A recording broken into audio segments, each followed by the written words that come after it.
India have gone down in the first test match of a 5-test match series versus England, losing the Leeds Test match by 5 wickets. Now, there are two ways of looking at this particular result. One is the positive way, in which you say, this is a relatively young team. They were always the underdog in this series.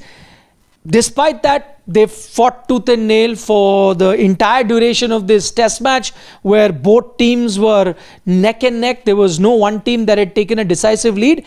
And you knew right at the end of the test match, fifth day, final day of the test match, final session, and all three possible results were there on the card. So if you look at it this way, then you will say good on a visiting team. Not a lot of visiting teams can have a commanding test match like this, let alone a youngish team like the Indian team.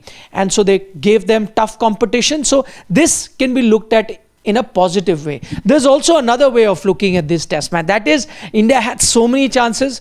On so many occasions, they had the chance to grab hold of this test match with both hands, but they squandered those chances. So from a position where they could have gone 1-0 up in the series, they've lost the first test match and are trailing 1-0. That's the other way of looking at it. If you ask my personal opinion, I'm going to fall into the second category, and I'll be more disappointed rather than looking at the positive side. And I'll tell you why. This is the second test match in row that India have lost in England when they were defending a total of 370 plus. Remember, the last time, Edgbaston, that was the last series, 370 plus they could not defend. And once again, the next test match they played after a few years, once again they had a 370 plus run target to defend, and they could not defend it. So 2 test matches in a row, they've lost defending 370. What does that mean? Let me put it into perspective.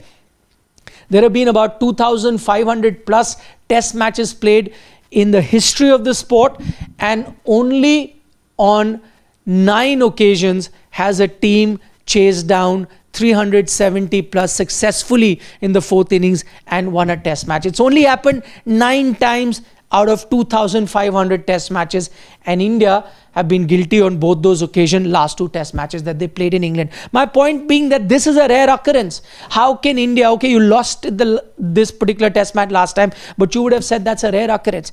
This time, it wasn't a rare occurrence if you've allowed it to happen twice in a row. And that is why I'm looking at it more critically, because there were a lot of gaping loopholes in this match. Before I get to the loopholes, I'll give a benefit of the doubt to the Indian team.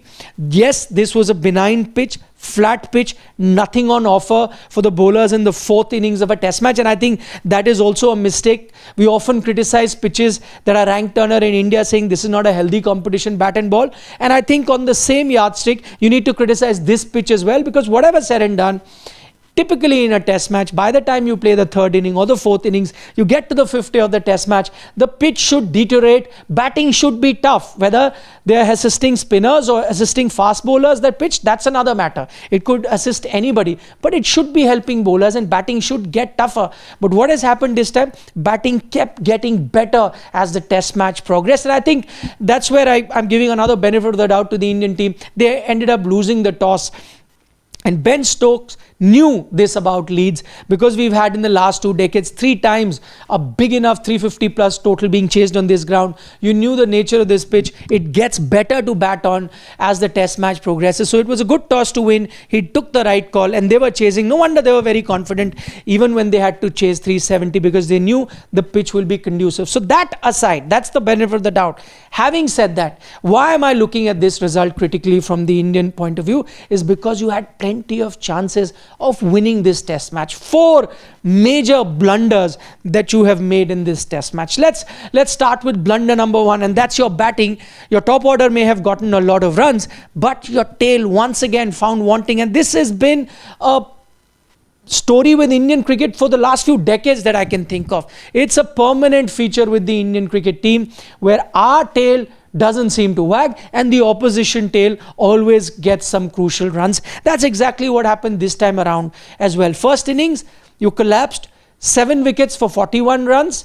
Second innings, you collapsed 6 wickets for 31 runs. Now, in a game where a team has had 5 individual centuries, you've gone on to lose. That's never happened in the history of Test cricket. That's why I say that I'm looking at this defeat very critically, and it needs to be looked at like that. 4 issues, as I mentioned. First one, the tail not wagging. I just gave you those 2 examples, because if the tail had done well, more crucially in the first innings, you would have got 600 plus. From there on, India could not lose. You would have eliminated one result, India lost, then either the match would have been drawn or India would have won the test match.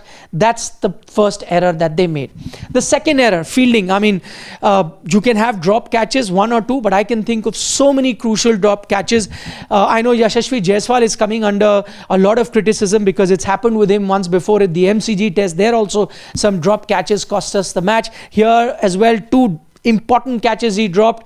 He dropped more, but 2 very crucial one in the first innings and one in the second of Ben Duckett, the one who really took the game away from India, and both really easy chances. You had other players as well. Pant missing 2 on 2 occasions where he could have missed a stumping, then dropped a catch, which may not count as a drop because he didn't go for it, but actually it was a catch for him to take when Ben Stokes was batting.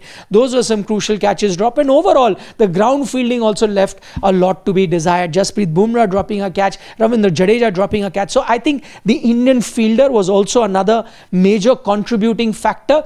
Had they held on to their catches, England would have not matched India's first innings total. They would have fallen short clearly by 100 odd runs. A 100-run lead meant 470 plus run target for England to chase. That wouldn't have happened. And even if England batted well, it would have been a draw at best. So India's fielding, reason number 2 for India's loss here. Reason number 3, and I think Gill's captaincy left a lot to be desired. I know he's a young captain, he'll learn, and I think he should be given a long rope.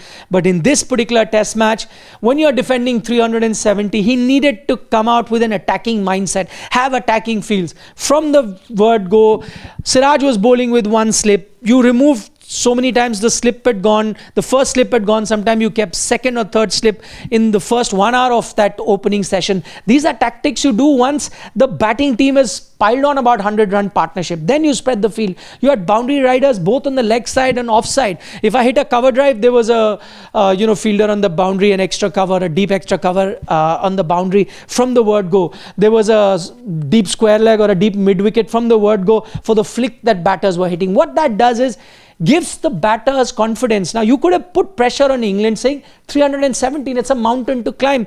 Put an attacking field. It creates doubts in the batter's mind thinking that listen, it's a lot of runs, they are attacking.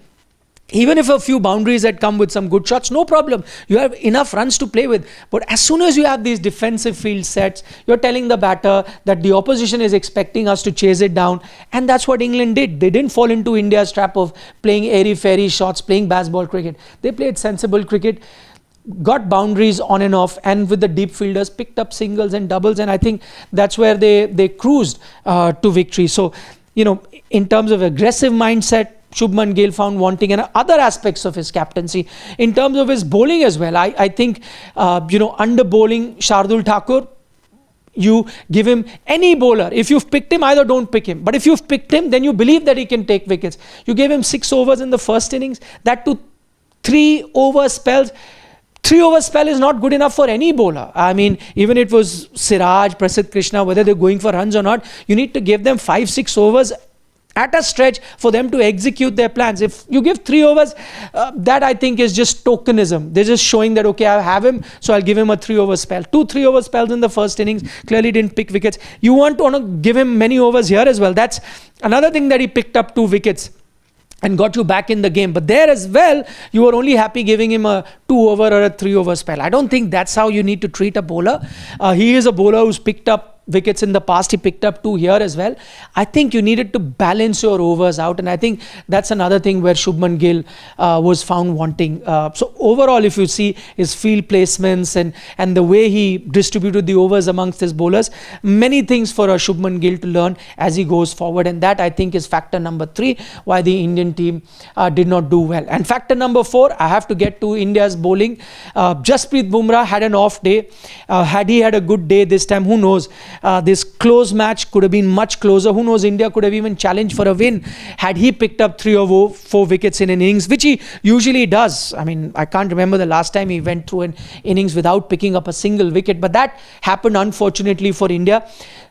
But the rest of the bowlers, as I said at the start, good pitch, fine, nothing happening, but you need to come with a plan A or a plan B. How many times did we see Indian bowlers bowl short pitch deliveries? That was the need of the hour. If the wickets aren't coming by plan A, by bowling stump to stump line or getting leg before wicket or a bowled, and that is what the Indian bowlers were aiming at, short pitch deliveries. Remember, it was a short pitch delivery that had dismissed Harry Brook in the first innings. That's another matter. That was a no ball.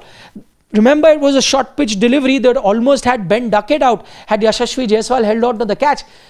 Point is that that's another tactic that the Indian bowlers could have used. And not only that, there were various other tactics. You could have come with game plan for certain batters and set field according to those batters. Like, for example, like England did with Sai Sudarshan, kept bowling leg stump line. They knew that that's his weak point, got his wicket like that. So when the pitch is not assisting, you come up with plans. And I think that is another thing where India were found wanting. That goes to the captaincy as well as the backroom staff, the coaches, whether it's the head coach, assistant coach, batting coach, video analysts, all of them needed to come up with plans so that your Indian bowlers could execute those plans. So 1, poor execution by Indian bowlers, and 2, lack of planning. So these 4 factors, I think, contributed for India not winning this test match. As I said, you can look at it in a positive manner, but if you look at this test match in a microscopic manner and try and see the areas where India were found wanting, you will see that Indian team left a lot to be desired. These are areas that they will need to rectify. They had a golden chance going 1-0 up, especially after scoring 800 plus runs. They've yet ended up on the losing side. Despite having 5 individual centuries, yet ended up on the losing side. Food for thought for the Indian team. Still a long way to go in this series. India, of course, can make a comeback. There are certain positives that they can work with. A young Indian batting lineup getting all those runs. But you need to work on a lot of other areas to ensure that you can come back and, who knows, maybe win a series in England. Do give us a like in the video if you're enjoying our content. And as always, don't forget to subscribe to Sports Today.